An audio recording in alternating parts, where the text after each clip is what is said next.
broadcasting live from Muka Newsroom, Sarawak. Good morning everyone, and we hope that the rest of your day is as sweet as yours. Hi, Assalamualaikum, I am Andrew Zulfan. And I'm Shafiqa Izzi, Serving you the hottest and the most leading news of the hour. Your news, our business.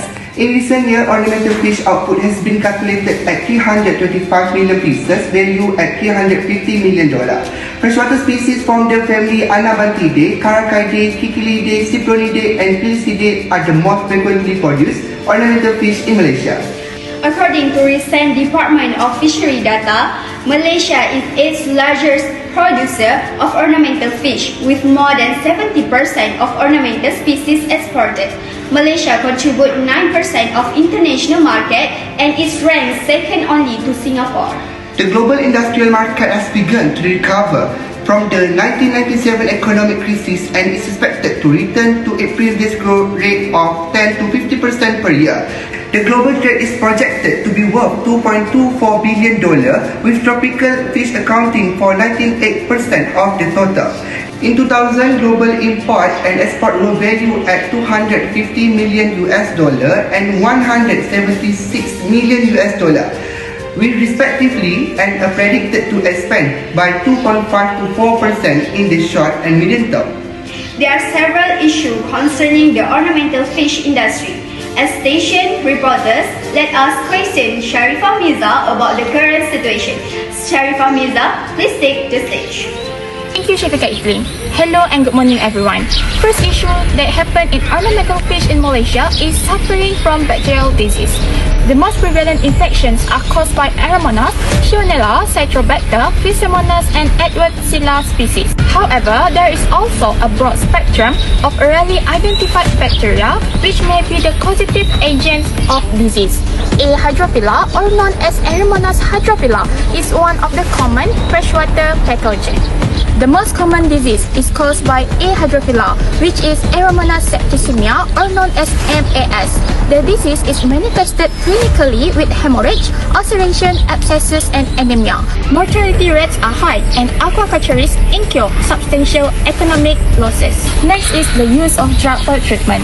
Like human and other species of animals, fish have also been found to be polluted with a number of heavy metal, infections, pollutants, and especially chemical and drugs. In early of April 15, 2022, Consumer Associations of Penang (CAP) stated that there were pollution in Sungai Merbau due to chemicals that were used near the farm. Farm fish usually have higher concentrations of certain toxic chemicals, especially manufactured chemicals. This will cause cancers to multiply rapidly, and this can damage epithelial surface such as skin and gill, and the worst is it will kill the fish. In Malaysia's agricultural sector, the ornamental fish business is the fastest growing. The export-oriented subsector enjoys a growth rate in excess of 40% in a year, and Malaysia is the third largest producer of ornamental fish with a 7% share of the global market. The demand for fish is estimated to increase year by year due to the uniqueness and color of the fish. However, in order to export the fish out, the farmer have to breed the two different species to create a new variety, or can known as hybrid. In Malaysia, mostly the ornamental fish business did not have the license to hybridize the fish due to consuming lots of time and money to get the license. That's all from me. Thank you. Back to our station. Thank you, Sharifah Mirza, for the detailed information about an issue concerning the ornamental fish industry. Since we already know the issue, we need to know about the causes or sources of the issue. Without wait any further, let me request the answer from Nurin Christina out the station.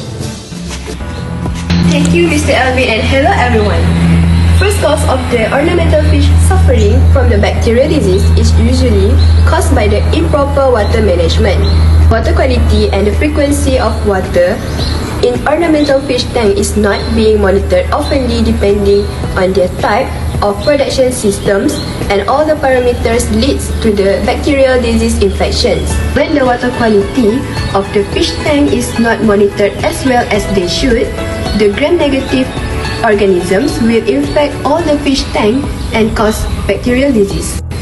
In addition, shipping, crowding, and Inadequate feeding also are the examples of extrinsic stresses that may predispose an ornamental fish to bacterial disease.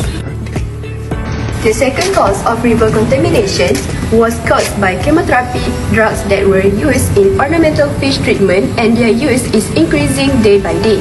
There are three major groups of commonly used chemotherapeutics, which are topical disinfectants, antimicrobials, and probiotics.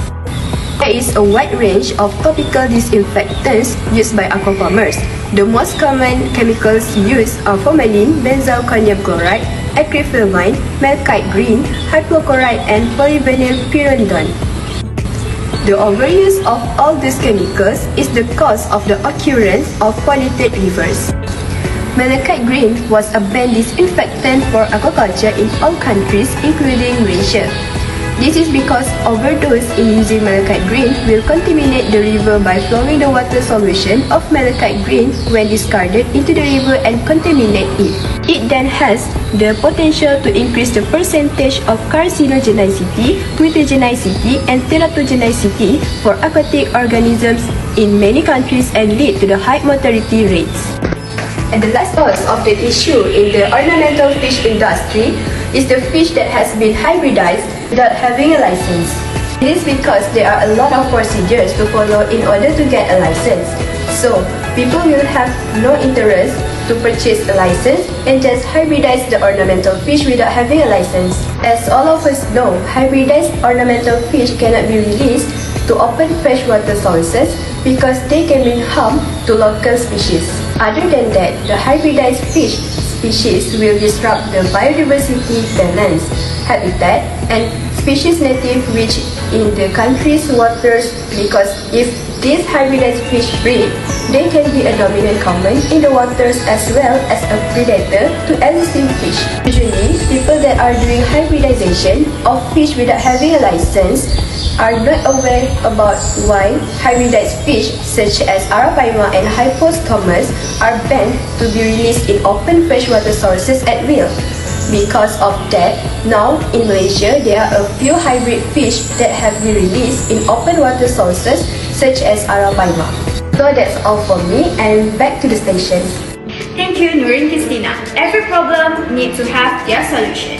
For first problem that arises with Malaysian ornamental fish is bacterial illness. There are two approaches to handle this problem. First, the aquaculturists can preserve water quality by addressing this issue.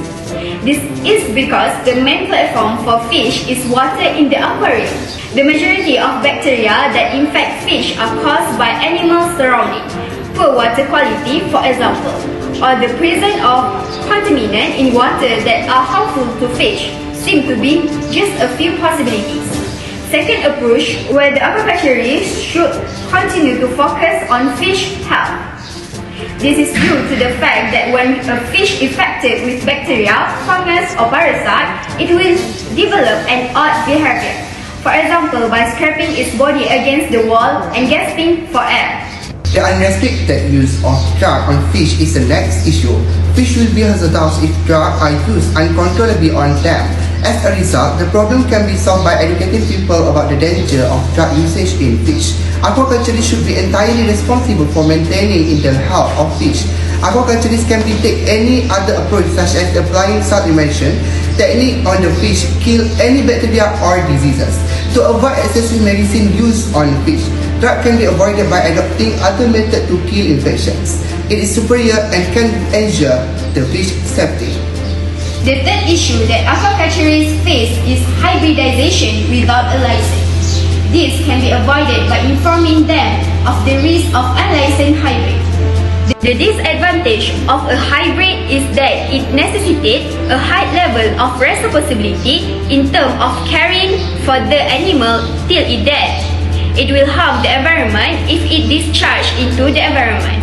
As a result, it is critical to pay attention to a spread of hybridized species ills in order to protect the environment.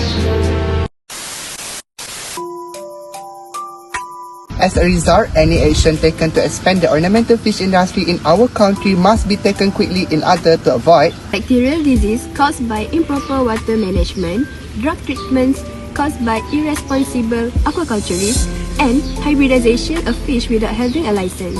as well as ecosystem damage by using water quality management techniques, non-drugs methods, And avoiding the release of hybrid species into ecosystem.